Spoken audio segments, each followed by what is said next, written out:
আগামী সেপ্টেম্বরে ভারত ও শ্রীলঙ্কায় বসছে নারী ওয়ানডে বিশ্বকাপ। তবে বিসিবি ঘোষিত দলে জায়গা হয়নি লেগ স্পিনার জান্নাতুল ফেরদৌস সুমনার। অথচ বাছাই পর্বে বাংলাদেশকে বিশ্বকাপের টিকিট এনে দিতে বড় ভূমিকা ছিল তার। 5 ম্যাচে 9 উইকেট নেওয়া সুমনা থাইল্যান্ডের বিপক্ষে করেছিলেন অবিশ্বাস্য বোলিং। 4 ওভারে 7 রান খরচায় তুলেছিলেন 5 উইকেট। তবু বিশ্বকাপ দল থেকে বাদ পড়তে হলো তাকে।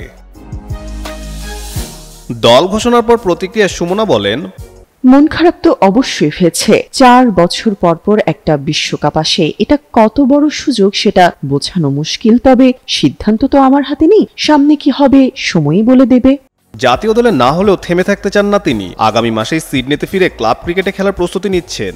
এ বিষয়ে সুমনা বিস্তারিত আরও বলেন, যেহেতু আর কোনো ক্যাম্পে থাকছি না, তাই অস্ট্রেলিয়ায় লিগ খেলার কথাই ভাবছি। দেশে ফিরব কবে সেটা এখনই নিশ্চিত নই। 2018 সালে জাতীয় দলের হয়ে অভিষেকের পর বাদ পড়ে অস্ট্রেলিয়া গিয়ে ক্রিকেট চালিয়ে যান সুমনা। কোচ হিসেবেও নিজেকে গড়ে তুলেছেন তিনি। অর্জন করেছেন লেভেল 2 কোচিং সার্টিফিকেট। তবে এখনই কোচ হয়ে যাওয়ার ইচ্ছে নেই সুমনার। নিজের কোচিং এর বিষয়ে সুমনা জানান, আমি এখনো খেলছি। খেলাটা ছেড়ে দেব কিনা বা কোচিং এ মন দেব কিনা সেটা পরিস্থিতির উপর নির্ভর করছে। জাতীয় দলে না থাকলেও অস্ট্রেলিয়ার মাঠেই হয়তো আবারও নিজেকে নতুন করে প্রমাণ করবেন জান্নাতুল ফেরদৌস সুমনা। কাজী সাকলাইন আহমেদ, যুগান্তর স্পোর্টস।